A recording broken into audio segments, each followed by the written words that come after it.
好，根据美国有线电视新闻网 CNN 的报道，当地时间的6号，黑海港口城市敖德萨遭到了空袭，有1枚俄罗斯的导弹在距离乌克兰总统泽连斯基还有希腊总理米佐塔基斯仅500米的地方爆炸。当时这2位领导人正是在这个重要的出海口进行视察。在这个导弹爆炸的时候呢，他们的车队感受到了冲击，并且可以清晰的看到升起的烟雾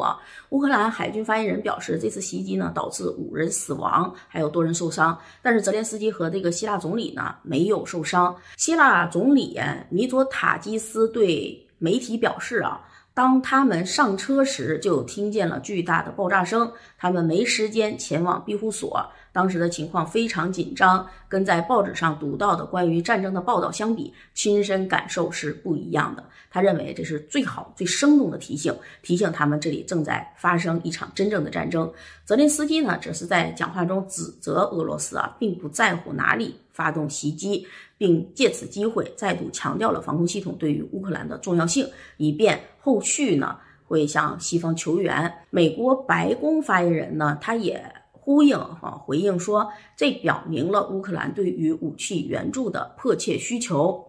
自从俄乌战争爆发之后呢，乌克兰几乎就成了西方政客的打卡地点但凡访问乌克兰都会令俄罗斯感到不满。因此此前呢就有外国领导人访乌期间所在的城市遭打击的情况出现。但是由于这次袭击的距离这个泽连斯基还有希腊的总理非常近，因此是遭到了西方官员的谴责的。但是这起事件呢，是俄方针对泽连斯基发起的斩首行动吗？目前来看，可能性是有的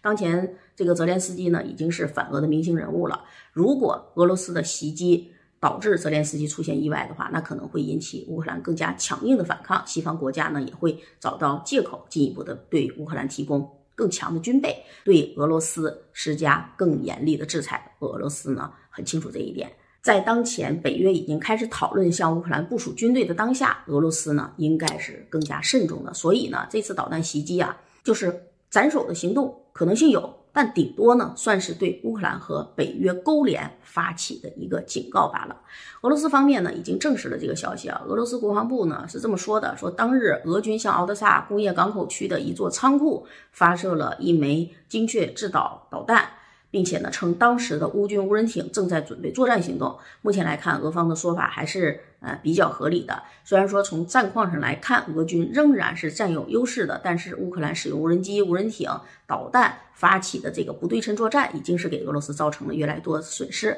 就在前几天，乌克兰军方再度声称使用无人机摧毁了俄罗斯一艘大型的巡逻舰。此前呢，乌军也是更是利用这种武器对俄方的这种登陆舰、护卫舰还有克里米亚大桥等目标进行了有效打击。那么乌克兰的这个不对称作战已经是威胁到了俄军在黑海的存在，对于俄罗斯来说，对付这种小目标是防不胜防的，不如直接发起源头打击。但是美国的安全问题专家、国防部前高官布莱恩认为，由于乌克兰军队在前线的失败及日益紧张的国内政治局势，拒绝举行选举等一系列不得人心的措施，泽连斯基呢政权也是在陷入糟糕的境地，泽连斯基的安全可能很快就会受到威胁。因此呢，北约国家可能会考虑秘密的将他从基辅撤离，就像当年纳粹抢走被推翻的墨索里尼那样。之后呢，乌克兰可能就会分裂了，那么乌东